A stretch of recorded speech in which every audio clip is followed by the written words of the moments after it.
buenas tardes, muy bienvenidos un sábado más, este sábado 9 de octubre, que por cierto es otra vez sábado récord histórico en el precio de la luz. Pero miren, el gobierno ha parido ya el ratón. Es verdad que lo ha parido tarde, porque tenía que haber presentado los presupuestos según la Constitución antes del 30 de septiembre y no ha sido así. Y además, mal, porque son unos malos presupuestos, unos presupuestos que no se adecúan a la situación de la economía actual, que es pura ideología que por supuesto vamos a pagar todos, nos gusten o no sus planteamientos.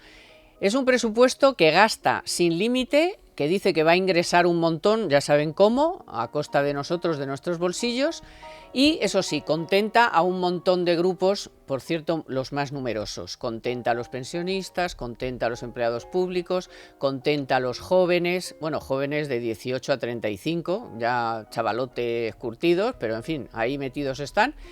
Eso, a contentar a todo el mundo, que si un bono, que si te subo el sueldo, que si te subo la pensión, que te subo no sé qué, y luego ya veremos cómo lo pagamos. De nuevo, ingresan como ingreso 27.000 millones de la Unión Europea, que ya veremos, porque este año también iban a recibir 27.000 millones y no han aparecido 9.000 de momento, estamos ya a casi mediados de octubre.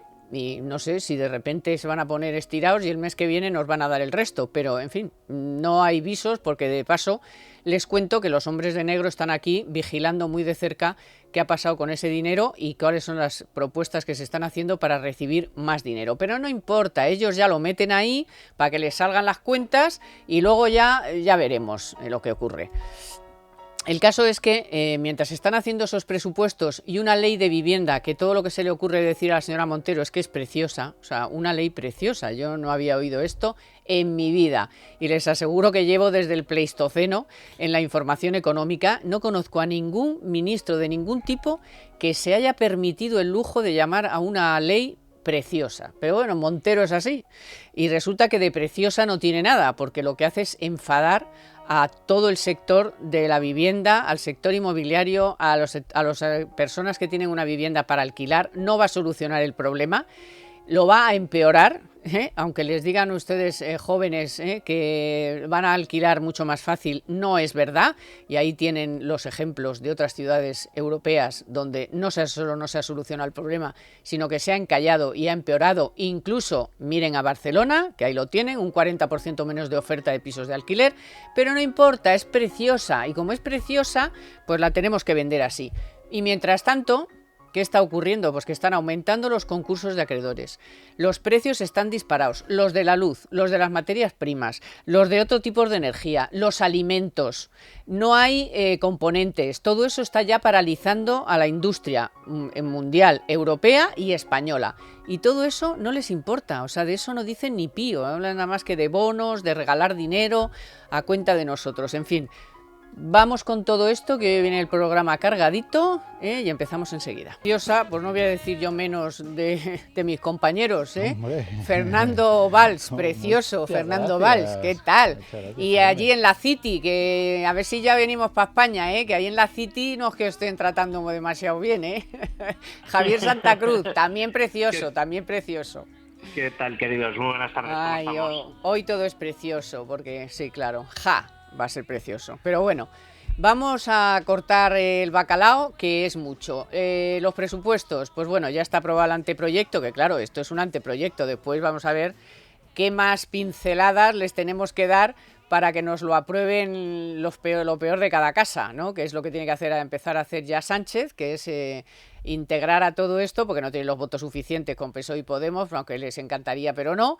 Así que ahora a todo esto luego habrá que sumarle pues todas las prebendas que habrá que darle, vaya usted a saber, de dinero, de inversiones, de promesas, en fin, de un montón. Pero bueno, en principio lo que conocemos, tampoco es que conozcamos el proyecto en su conjunto, pero conocemos las líneas maestras y con eso ya es para echarse a temblar, porque fardan de que es un gasto histórico, un gasto social histórico, todo es histórico, recaudación histórica, pero luego dentro, pues claro, ¿qué pasa que hay? Pues unas previsiones que son bastante deficientes, porque ya se les están cayendo y ya se lo están empezando a decir desde todos los lugares, Entonces, claro, si haces un presupuesto en base a unas previsiones que ya están más o menos muertas, pues ya me contarás qué tipo de presupuesto es ese. Es engañarse en el solitario.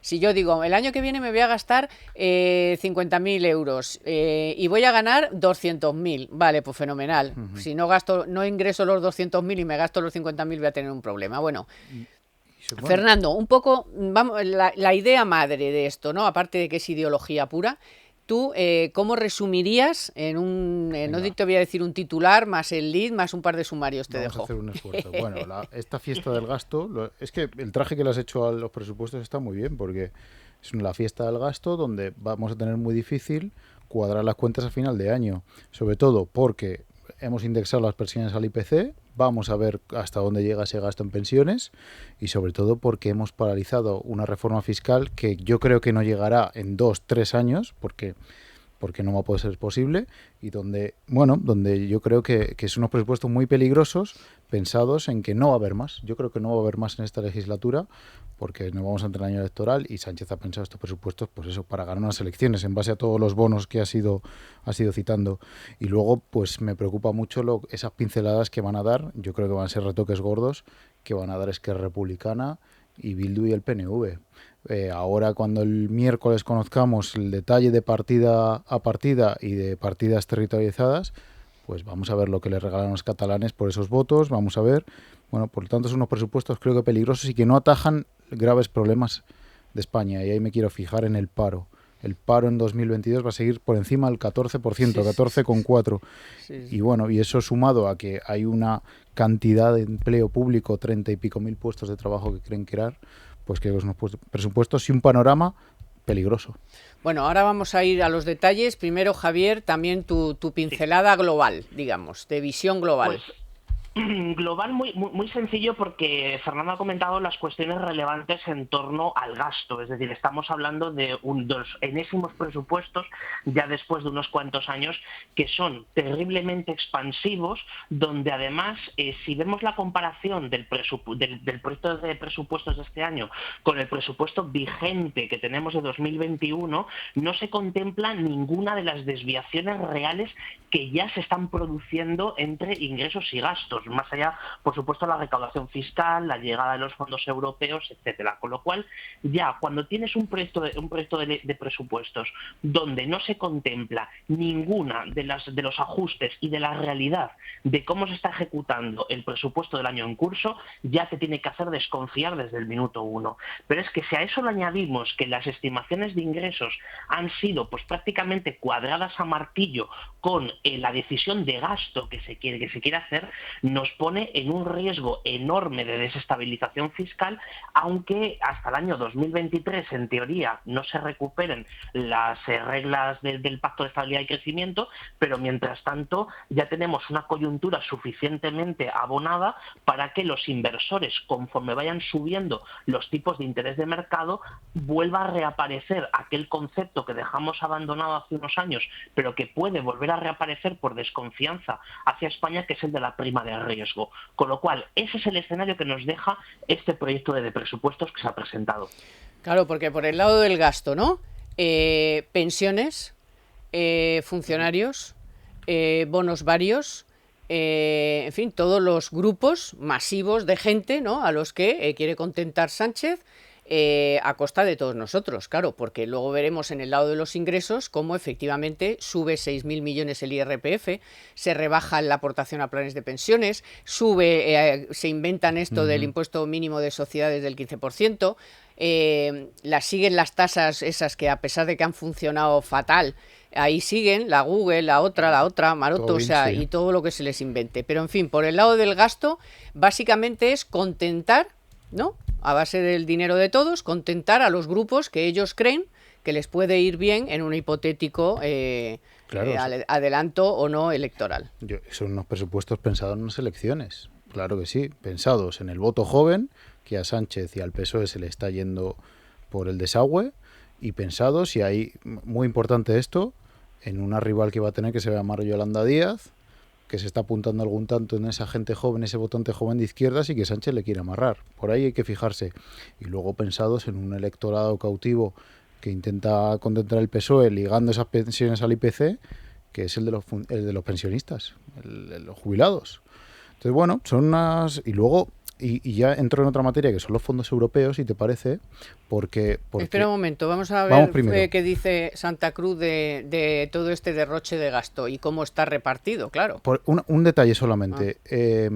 En el año 2009 he estado repasando la prensa, y creo que algún tuitero también lo tuiteaba esta semana, como John Muller, y decía que en los presupuestos que presentó el año 2009 José Luis Rodríguez Zapatero para salir de la crisis Igualitos. eran los más expansivos de la historia. Sí, calcaos. El derroche del gasto, la fiesta Calcaos. del gasto, ¿no? Bueno, pues estamos ante titulares esta semana muy similares.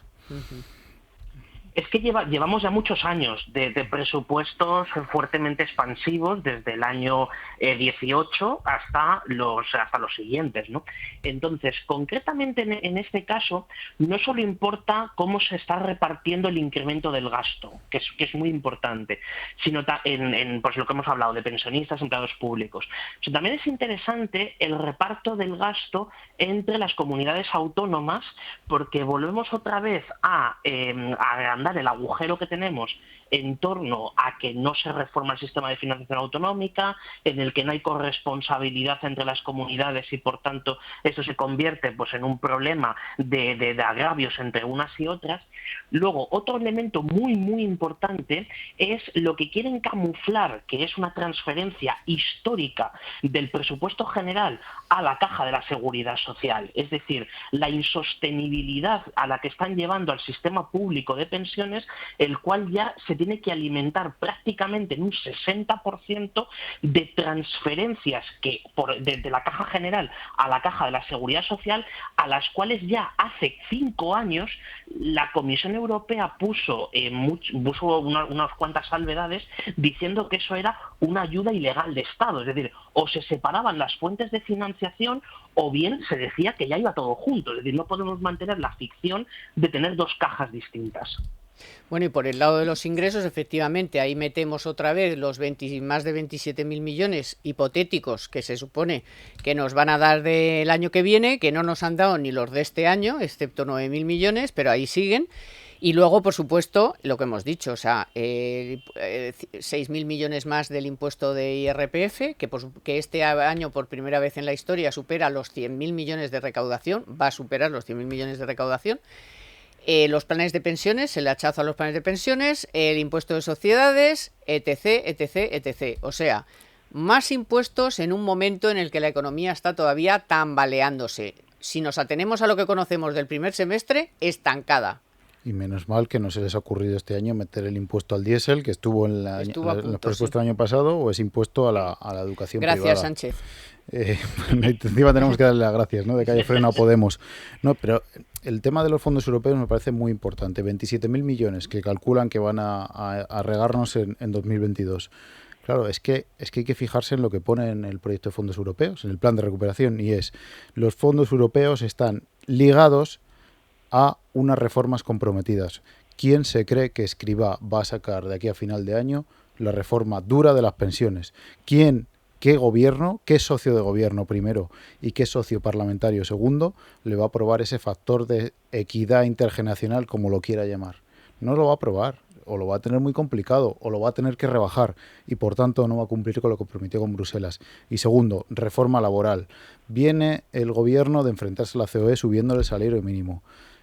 ¿Cómo va a salir la reforma laboral? Porque también hay un compromiso con Bruselas de unas líneas maestras. Lo acaban de repetir, que sea además con diálogo, o sea, negociada. Exactamente. Bueno, y Bruselas, y esta semana tenemos aquí a mí no me gusta llamarles así, pero bueno, a la comisión, una forma de entendernos, a los burócratas, digamos, de Bruselas, explicando a los diputados españoles qué pasaría si no cumplimos con lo que hemos prometido, pues es que el grifo se cierra. Claro. Y esos 27.000 millones no llegarían. Por lo tanto, vete tú a saber cómo queda 2022 esos 27.000 millones que llegarían con los fondos. Y yo quiero añadir sobre Europa, a ver si Javier no me corregís. Yo tengo entendido que otra de las condiciones de los fondos europeos es que todos los años tú tienes que tener unos presupuestos. Tú no puedes prorrogar los presupuestos del año anterior. O sea, si Sánchez se cree que aprobando estos ya tiene todo el terreno ganado, yo creo que no. No sé, sacarme de este error si es que lo tengo, pero yo creo que es así. Se le puede poner enormes salvedades a la entrega de fondos si los presupuestos no están actualizados y no son acordes a lo que en cada ejercicio se establece, ¿no? Entonces ese es el punto que tienen que coger y tienen que tener cierto cuidado con ello. Solamente un apunte breve con respecto a la cuestión de los ingresos, ¿vale? Sí, como siempre hemos hablado, y los economistas hablamos mucho, del término famoso de la elasticidad de la base imponible sobre la evolución de la economía, ¿no? Y por tanto que eso determina cuál es el ritmo de generación de ingresos tributarios, especialmente del impuesto de la renta, el impuesto de sociedades, también del IVA. Entonces, si había una cosa que se ha violado sistemáticamente en los últimos años, ha sido precisamente el inventarse la elasticidad, es decir, la reacción que tiene el sector productivo de la economía, es decir, las empresas, los salarios, las familias, etcétera, siempre ha estado sistemáticamente por debajo de lo que ha estimado históricamente el gobierno. Entonces, en este caso vuelve a exagerar, pero no al igual que lo que ha hecho en los últimos años, lo exagera todavía más, que es tremendo. Es decir, es una cosa que cualquiera que se dedique mínimamente al estudio de la política fiscal puede determinar que ahí hay algo que no cuadra, es decir, hay algo que no funciona. Y concretamente, o sea, estimar, por ejemplo, un crecimiento de la recaudación de renta del 6,7%, que es lo que estiman en presupuestos, y se supere esa cota de los 100.000 millones, es algo muy irreal. Es decir, es algo que, aunque estuviésemos en el mejor de los escenarios de crecimiento, no sería posible. Bueno, y luego acabas de dar datos sobre las pensiones, que es un tema que tratamos prácticamente todas las semanas, y encima le pegan un hachazo a la única herramienta de ahorro para completar la pensión, que son los planes de pensiones. O sea, ¿pero de qué estamos hablando? Es que están enloquecidos. Y luego un dato que ha dado antes Fernando, y que conviene retomar, porque después de todo esto que les hemos contado, de que son históricos, de que son sociales, de que son no sé qué, todo para acabar dando una previsión de desempleo el doble, más del doble de la media europea. Es decir, para seguir siendo el país con más paro de toda la Unión Europea. O sea, casi el 15%. Pero ¿y entonces para qué hacemos tanto gasto social y tanto tal y tal? Para quedarnos otra vez como el farolillo rojo en una materia tan importante, con casi el 40% de los jóvenes en paro. Pero esto es una vergüenza auténtica. Eso demuestra que los fondos europeos y el plan de recuperación no está bien encaminado a solucionar el problema estructural del desempleo. Porque si tú encaminas bien, pues se irá solucionando poco a poco, pero es que nos vamos a situar en unos niveles de paro pues iguales que los que había antes del COVID, más o menos. Es decir, no hemos avanzado nada con un plan de recuperación, y después del mejor crecimiento histórico, de ser la locomotora de Europa que presume el gobierno. Bueno, yo quiero ver todos esos datos que sean reales. Ojalá nos equivoquemos y España salga de esta lo antes posible. Pero es que estamos a la cola de Europa en crecimiento. Es que se nos está dando mal. Es que no vamos bien. Y luego pero vamos a ver qué ocurre. La ambición es mínima, porque es que su ambición sea seguir con la misma tasa de paro. Es nefasto. Y luego, con un crecimiento que dicen que es robustísimo, pues yo no veo el robusto por ningún lado. Nefasto. Y luego ahora mismo, bueno, están suspendidas las reglas fiscales y se supone que todos los países podemos gastar lo que nos dé la gana hasta cierto punto, ¿no? Pero cuando se acabe eso, cuando vuelva el plan de estabilidad, tienes que tener un plan a medio plazo. Y sobre todo, Carmen, que aquí nos van a evaluar en comparación con nuestros vecinos. Y a nuestro lado tenemos un país que se llama Italia, que lo preside una persona que se llama Mario Draghi, que nos va a hacer sufrir en la Unión Europea, y probablemente dentro de unos años nos digan: ustedes han gastado, pero ahora tienen que meter recortes. A lo mejor ya no está este gobierno, pero a lo mejor el siguiente tiene que recortar. Mira, como siempre. Javier. Eso es lo habitual, lo que ya hemos vivido en varias ocasiones. Hemos visto esta película y sabemos cómo acaba. Pero bueno, mientras tanto van a seguir tirando, van a seguir rentabilizando su posición en este momento, pues por ejemplo, de los incrementos del gasto que se están produciendo, y que además muchos de ellos sin ningún tipo de disciplina presupuestaria, sin ningún tipo tampoco de control real por parte, por ejemplo, del Parlamento. Es decir, hemos perdido muchas cosas en los últimos 2 años, ¿no? 2 años y medio. Pero sí, desde luego hay una cosa que hemos perdido, es la confianza en las cifras y en los planes que presenta el gobierno. ¿Por qué? Porque están tan sesgados, tienen desde luego ese grado, que yo no diría de optimismo, sino simplemente de intentar inducir optimismo sobre la sociedad, que desde luego la gestión del fracaso es muy complicada, es decir, termina siendo una fuente de frustración. Y esa fuente de frustración en política económica, y especialmente en un país donde todavía estamos con un diferencial de 7 puntos con respecto al nivel de PIB anterior a marzo de 2020, es algo que es muy difícil de gestionar. Bueno, tan difícil que Zapatero, que es la comparativa, pues tuvo que convocar elecciones al poco de presentar ese... primero era gastar, luego ahí no, que ahora me han dicho que tengo que recortar, y al poco convocó elecciones. O sea que es que el bolsillo es el bolsillo y la gente eso no lo perdona, y este gobierno se ha enfrentado a todos y cada uno de los sectores a los que dice que protege. Miren, estos días estamos celebrando el Día de la Educación Financiera y hay algunos datos que conviene poner encima de la mesa. Fíjense. Un 35% de los españoles reconoce no contar con las nociones básicas necesarias para gestionar su patrimonio y buscar así una mayor rentabilidad para su dinero. Sin embargo, me parece a mí que es positivo, ¿no?, que según el Barómetro de Bienestar Financiero de Intrum, pues bueno, 4 de cada 10 personas reconocen la necesidad de mejorar su cultura financiera y de prepararse correctamente para los desafíos presentes y futuros. Es importante también recalcar que hay muchas personas en riesgo de exclusión que necesitan un especial apoyo, bueno, pues para ayudarles a que se aseguren un presente y un futuro. Por ejemplo, las personas internas en centros penitenciarios son algunas de esas personas que pertenecen a colectivos vulnerables. Según datos de instituciones penitenciarias, casi un 50% de los presos en nuestro país está participando en programas para tratar conductas delictivas, y un 69% del total no reinciden cuando salen de prisión. Por tanto, también tienen derecho a contar con las herramientas necesarias para construirse un futuro.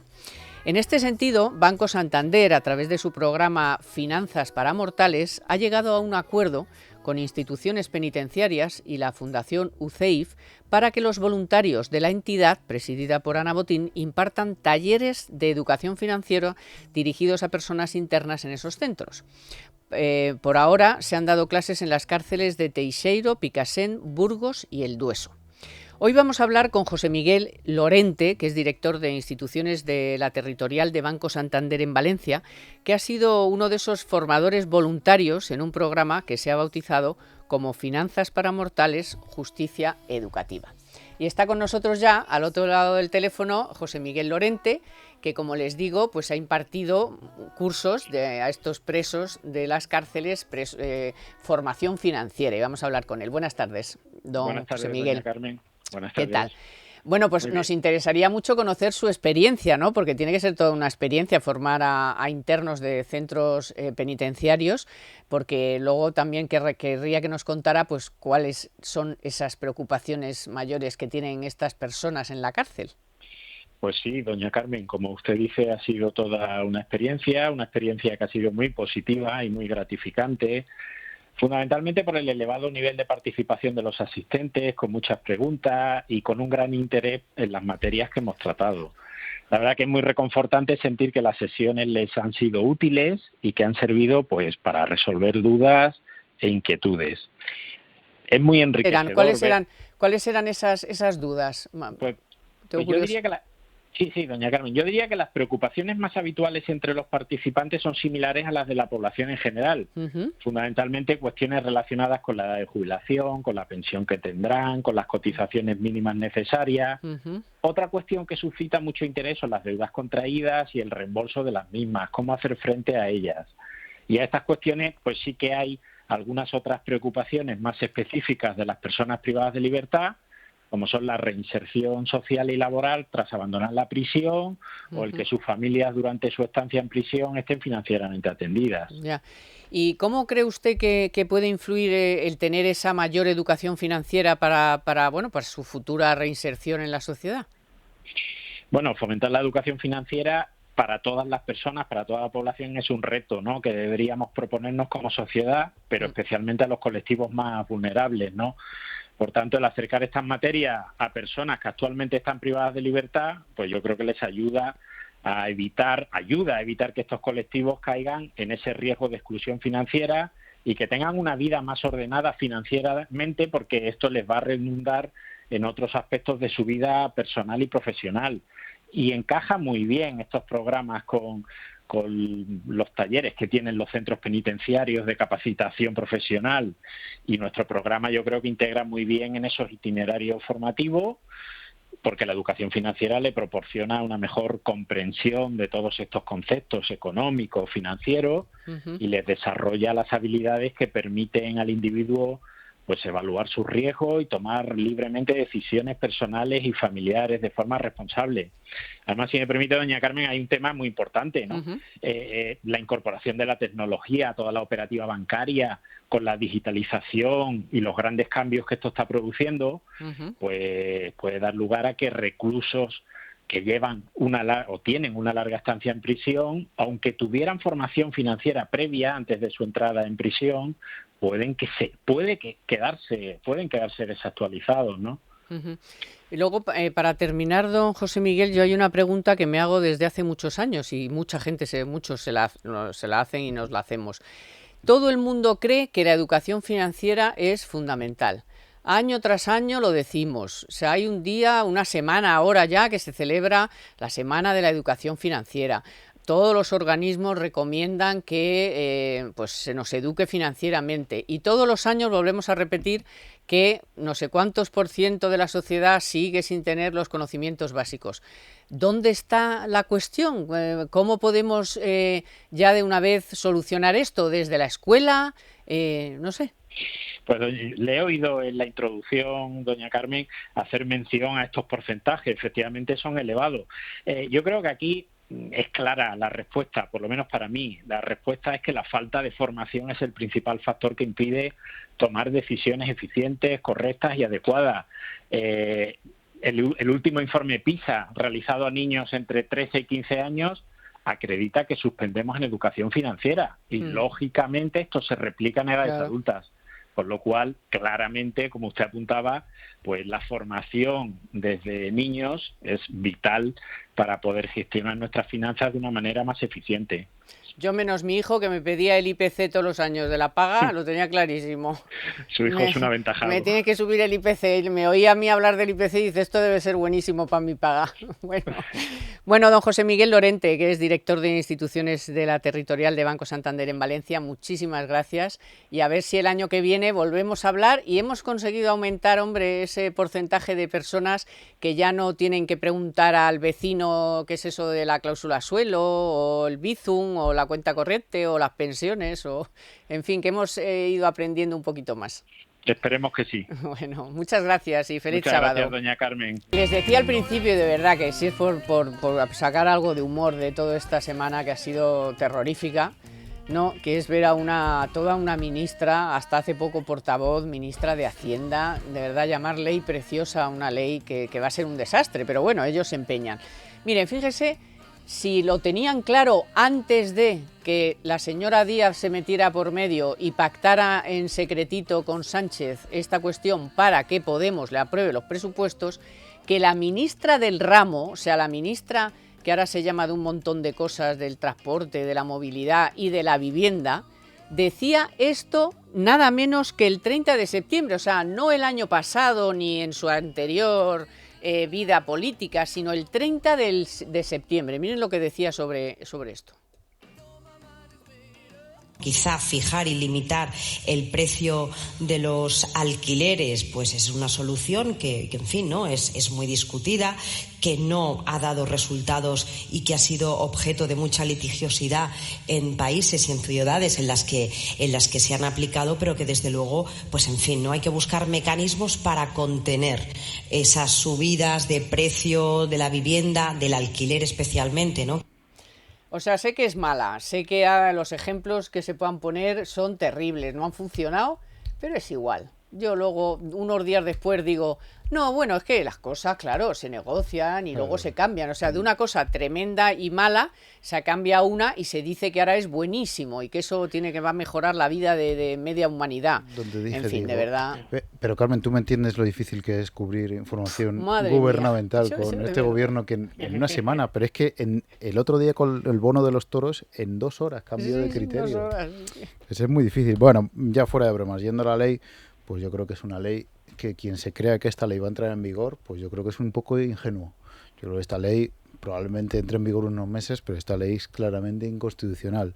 En primer lugar, por eso, por una limitación de los precios, si no bajada, cuando entre en vigor también el tema de la bajada para los grandes tenedores, que los fondos y el PP y la oposición y Vox van a recurrir. El IBI y las casas vacías. Y además eso, y luego, bueno, el tema, y hay un asunto que para mí es claramente inconstitucional, que es el hecho de que los promotores reserven obligatoriamente el 30% de las promociones a vivienda social.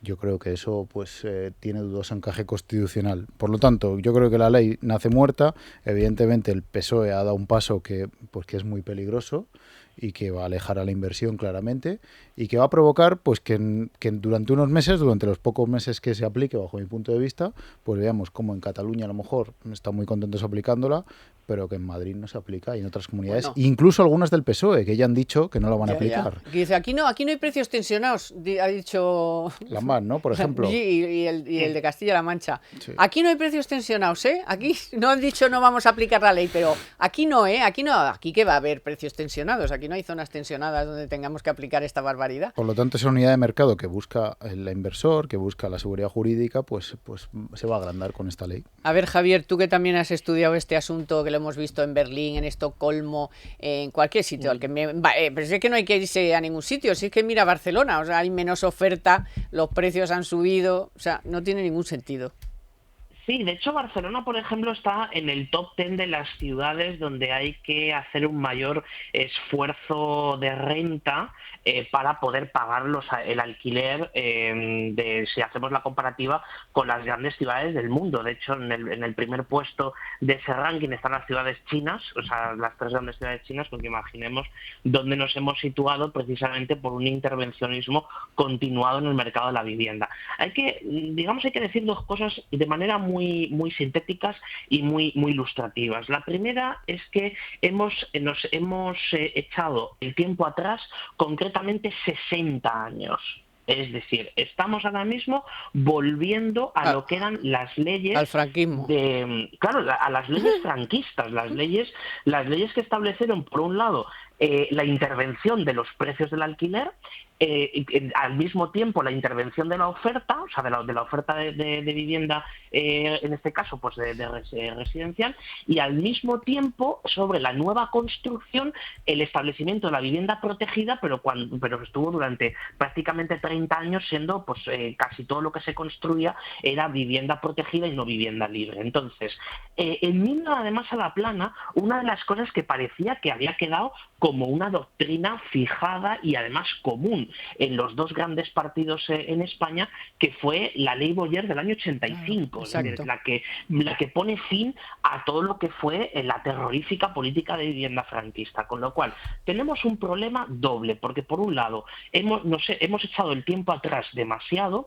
y en segundo lugar hay otro problema que es no solo la inversión, la inseguridad jurídica y demás, sino que es que el problema es que ese tipo de intervenciones provocan nuevas intervenciones que son todavía peores. Entonces, por ejemplo, en el caso del control de alquileres y al mismo tiempo del control de la oferta, es algo que económicamente es imposible. Es decir, si estos señores os supieran 2 palabras de economía, una de las cosas que se enseñan es que ante regímenes monopolistas, o bien fijas precio o bien fijas cantidad. Las 2 cosas son imposibles. Es decir, eso es una economía planificada y ya sabemos cómo sale, que ya hemos visto la experiencia durante el siglo XX. Con lo cual, esta ley tiene un problema de origen y, por supuesto, si se llegara a ejecutar, pero si me permitís mi opinión al respecto de la ejecución de la ley, yo creo que esta ley tiene el mismo recorrido o muy parecido al decreto del gobierno de la expropiación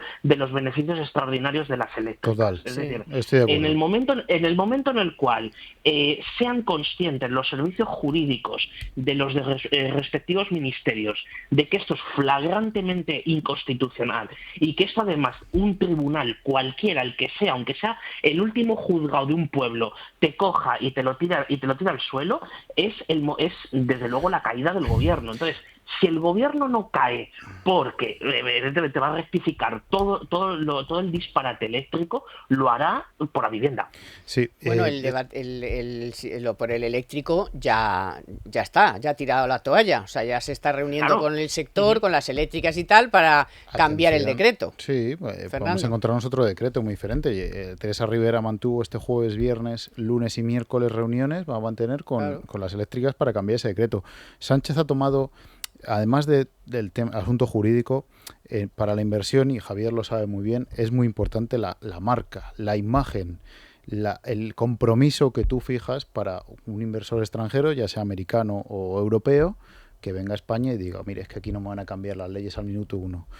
Y eso es lo que ha comprometido y está comprometiendo el gobierno con decisiones que a mí me parecen históricas y que ha tomado apenas en cuestión de 15 días. El decreto de la luz, que parecía imposible también, pero se hizo con nocturnidad y alevosía, y esta es la ley de vivienda. Esta ley de vivienda es demoledora. Los fondos internacionales estaban muy pendientes de esta decisión para decidir inversiones, y así se lo hicieron saber a Pedro Sánchez cuando visitó Nueva York antes que les prometió que no iba a cambiar nada. Claro, de verano. Entonces ese cambio de criterio para España es demoledor a nivel internacional. O sea, es que nos miente a nosotros, miente a los inversores, es que le da igual, o sea, en julio está allí, les promete que no va a cambiar nada, se reúne, que fue la única reunión que tuvo un poco así, que tuviera algo que ver con no pasear por la Quinta Avenida, y vaya a los 3 meses, se lo asalta a la torera la promesa de que no voy a hacer nada y va y lo hace. Vamos a hablar ahora del bono de joven, porque ha habido mucho lío con este asunto. Han desmentido a la ministra Montero, que dijo que el límite del alquiler era 600, luego le han dicho que 900, luego le han dicho que no sé qué, pero hay gente que me está diciendo, no es posible que Montero dijera que era una ley preciosa, ¿que no? Pues escúchenla. Nada más que se conoce de la ley 2 o 3 cuestiones que son residuales.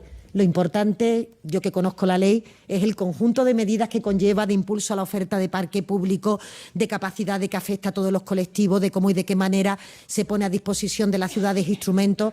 Es una ley preciosa, la primera ley de vivienda de nuestra democracia. Y se lo he dicho yo, que había dicho que era preciosa, pero como había por aquí alguno que no se lo creía, eso con todo lo que ha dicho antes, o sea, porque yo que me ha quedado con preciosa, es que me saltaron todas las alarmas, pero todo lo que dice antes es que es todo falso, o sea, es todo mentira. Bueno, primero que dice que es la primera ley de vivienda que hay en este país, pero ¿qué me está contando esta señora? Bueno, ¿pero desde cuándo? ¿Será desde que gobierna ella o qué? No sé, o sea, es que es todo... Yo creo que aciertas diciendo que el límite de 600 euros no se lo saca ella de la manga. Eso lo tenía por escrito.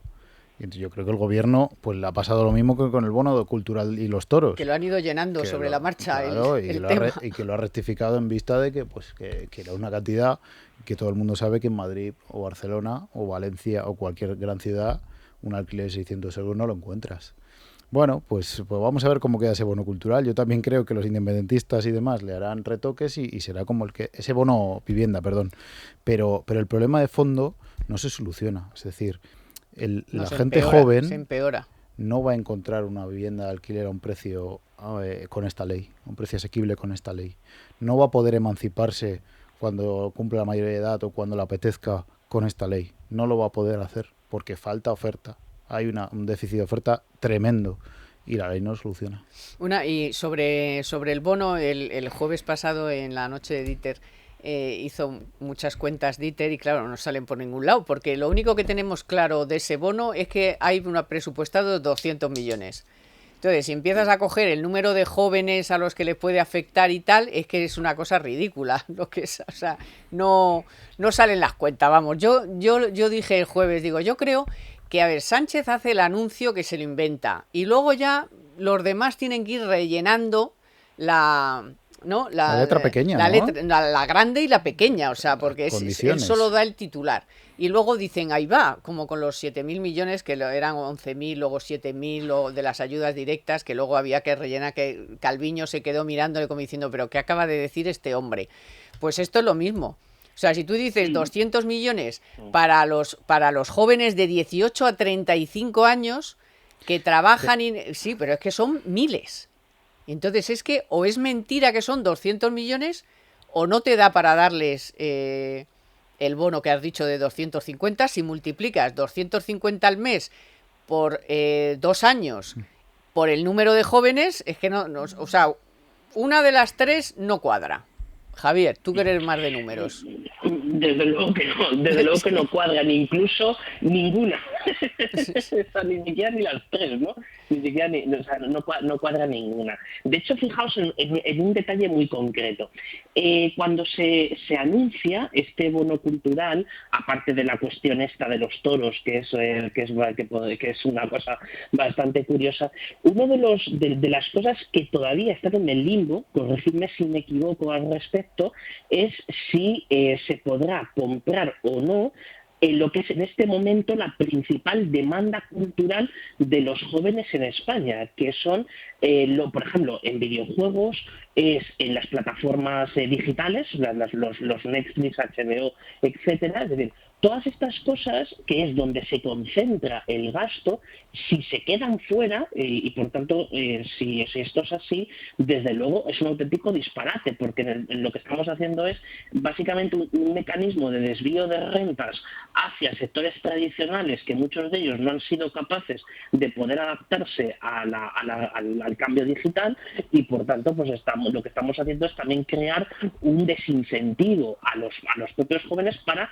invertir, o sea, en este caso gastar un presupuesto en bienes culturales que le puedan reportar un beneficio apreciable. Entonces, incluso en el propio diseño, si se diseñara bien, si el bono se diseñara bien, podría tener sentido desde el punto de vista de que podría mejorar y podría introducir incentivos de mercado a la gestión cultural, que es absolutamente penosa en España, es decir, quitando el mundo más profesionalizado de las entidades de gestión, en el caso de la música, en el caso del cine o de otras cuestiones, en la gestión pública cultural se deja mucho que desear. Entonces, bien diseñado podría haber sido un mecanismo aceptable, pero es que ni está bien diseñado ni tampoco parece que vaya a ser ejecutado correctamente, y bueno, pues estamos en las mismas de lo que hemos visto en las cifras de los presupuestos. Mira, dos cosas. Se le preguntó a la ministra en la rueda de prensa por eso, por las plataformas y tal, y fue incapaz de contestar. O sea, ni idea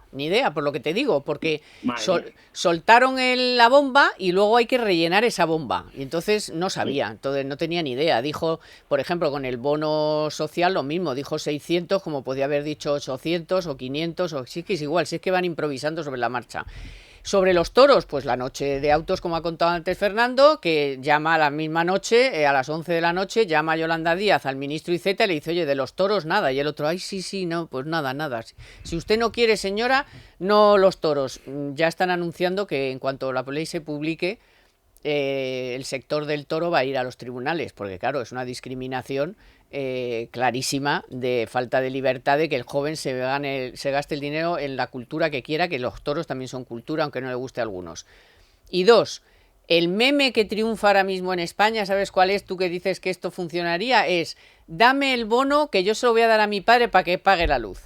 O sea, claro, o sea, es que vamos a ver, o sea, pero ¿de qué estamos hablando? O sea, pues si usted quiere beneficiar a la cultura, que ya se beneficia al cine bastante, y al teatro y a los conciertos, pues usted pues dele ayudas directas a esa gente. Queda feo, pero darle a un niño de 18 años cuando su padre no puede ni pagar la luz, ¿pero qué me estás contando? Queda feo subvencionar más películas sobre memoria histórica, queda feo directamente. Pero ya les han dado un montón de dinero en la pandemia al cine, no digo a otros sectores, no, al de la música y todo eso, por ejemplo, no, y a los toros tampoco. A mí me ha llegado otro meme que era un joven con el bono cultural comprándose El Cosío, que es un libro de toros, ¿no? O sea, eso era para dar...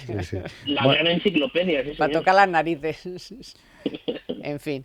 Bueno, que es todo, que si es que huele todo a lo mismo. O sea, Sánchez, vamos a ver, le ganó Yolanda Díaz con lo de los presupuestos y la ley de vivienda y tenía que salir a copar algún titular, sí, y se inventó este del bono y después a los 2 días para tapar otra cosa se inventó el otro bono y así van. Pero y así van. Yo entiendo que aquí los políticos están para ganar elecciones y hay muchos puestos de trabajo en juego.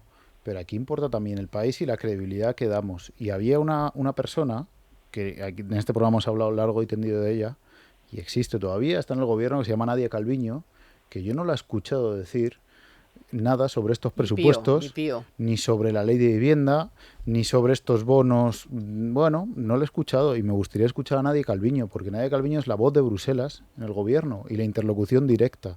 Entonces yo quiero que Nadia Calviño opine y que nos cuente por qué primero se aprobaron esos presupuestos esa noche y lo segundo, por qué se ha aprobado esta ley de vivienda que ella no quería. Es que lo ha dicho. Lo he dicho y lo contaba Podemos. Es que esta ley de vivienda no sale porque Nadia Calviño no quiere. Entonces, bueno, pues yo creo que la vicepresidenta económica queda muy mal lugar con estas dos decisiones que se han aprobado esta semana. Bueno, pues Nadia Calviño está, yo todavía tampoco le he oído decir que está preocupada con la inflación. Sé que dijo que no le preocupaba cuando estaba en el 3,3. Ahora que está en el 4 no ha dicho nada y realmente empiezan ya a salir las primeras previsiones de crecimiento para este año, visto lo que ha pasado en el primer semestre, visto que en el tercer trimestre la cosa ha ido mejor, porque obviamente ha ido mejor porque los españoles han viajado algo, han gastado algo y tal, pero aún tenemos datos impresionantes. Por ejemplo, la venta del textil, del sector del textil, es decir, las tiendas de ropa, todo lo que tiene que ver con los centros comerciales de ropa y tal, ha caído, todavía está un 35% por debajo de los niveles prepandemia. Antes les he comentado los precios de la energía, los precios de los alimentos, o sea, la cesta de la compra, las materias primas, el acero, la madera, todo lo que quieran. Y en la energía, el gas, los carburantes, la electricidad y tal. Y luego la falta de componentes que está paralizando algunas fábricas. Y también está afectando a la industria. He leído el otro día a Domènech del Servicio de Estudios del BBVA poner ya el dedo en esta llaga, que es la de que la falta de materias primas y la subida de la energía está parando a nuestra industria y eso va a afectar a la recuperación. Esto ya dicho claramente así, con estas palabras que yo le estoy diciendo, no he añadido nada. Entonces, Javier, o sea, vamos a ver, que es que estamos haciendo estos presupuestos y dando esta imagen de que aquí sobra el dinero y no sé qué, y que podemos gastar todo lo que queramos, pero resulta que la empresa privada, que es la que genera los puestos de trabajo, le estamos poniendo palos en la rueda, los propios y los ajenos, y a lo mejor resulta que la recuperación no es la que está vendiendo la señora Calviño, que dice que es robusta. Bueno, y ya también para empezar, la revisión histórica que hizo el INE de las cifras de crecimiento del primer y del segundo trimestre de este año. O sea, que eso es lo que ya nos ha bajado la base de una forma muy sustancial para que sea entre muy difícil e imposible conseguir las cifras de crecimiento que el gobierno todavía sigue estimando, que sigue estando en el cuadro macro y que sostiene y no enmendalla, ¿no?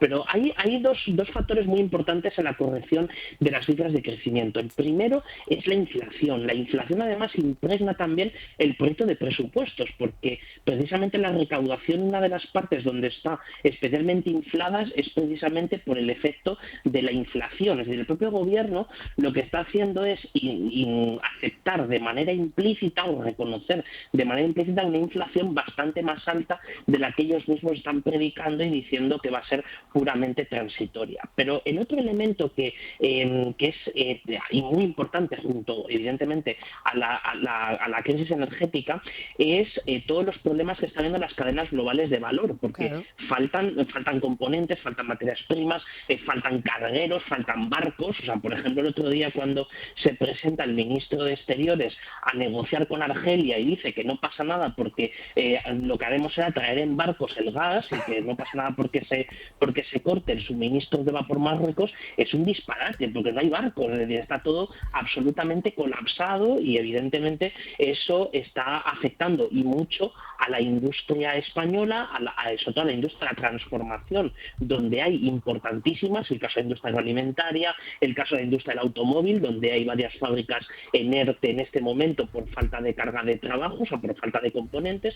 Entonces, tomemos muy en serio este escenario real que estamos viviendo, porque es el que nos va a acompañar en los próximos meses. Entonces, ya los optimismos, pues mira, esto no es una cuestión ni de optimismo ni de pesimismo, es una cuestión de realismo puro y duro. Pero es y que entonces, nada de esto se está teniendo en cuenta. O sea, nadie en el gobierno menciona para nada este problema brutal de la industria. Ahora mismo, por ejemplo, todos los pedidos que ya no se hayan hecho para Navidades, ya olvídate. O sea, es que ya están diciendo, olvídate. O sea, si tú ya no has pedido X productos que vas a vender en Navidades, ya no puedes pedirlo, porque ya no hay ni forma de transportarlo, ni lo más probable que no haya ni el producto fabricado.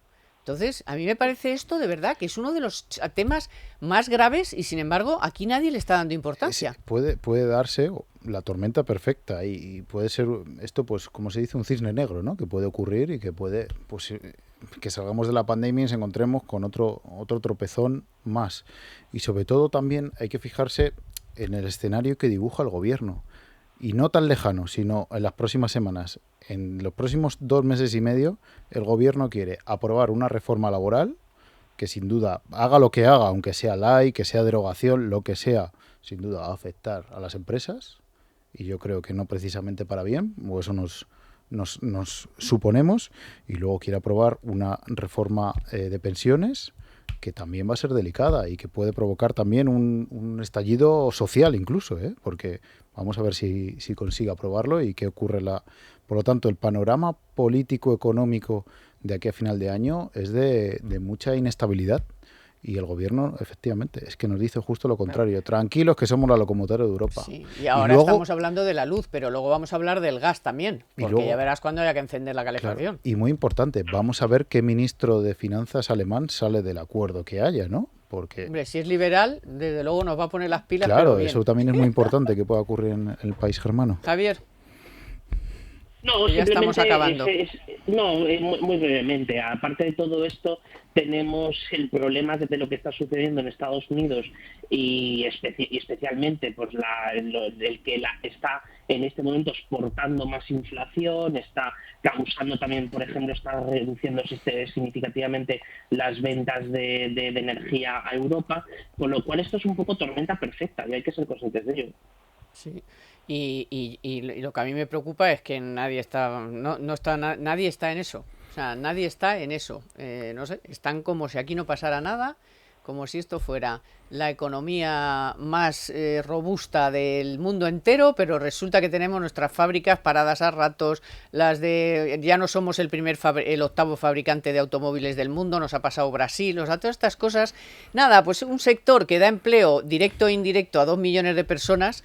Pues nada, bueno, pues... Y vamos a ver cuánto tarda en recuperarse el turismo, esencial para este país. Vamos a ver si se recuperan los niveles que teníamos, que esa es otra, que la gente que ha dejado de venir vuelva, porque se han abierto otros mercados y también la gente se da cuenta de que hay otros mercados que no están mal tampoco.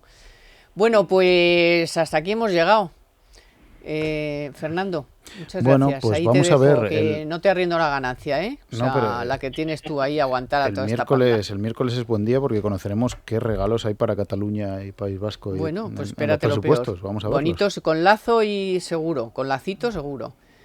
Y Santa Cruz, pues nada, que te sea leve y que en algún momento puedas coger un vuelo o algo de eso, si es que ahí funcionan las cosas, que tampoco es que ahí funcionen mucho. Bueno, ten en cuenta, por ejemplo, ahí hay cabos de vuelos para la cumbre del clima, que es dentro de 3 semanas. Imagínate. Madre mía. Bueno, pues nada, gracias a los dos, hasta otro día.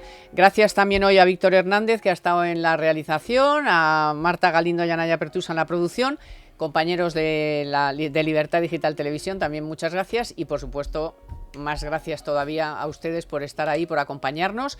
Ya saben que ya a las 3 en Libertad Digital Televisión pueden ver Economía para Todos y en podcast y en audio online cuando quieran y donde quieran.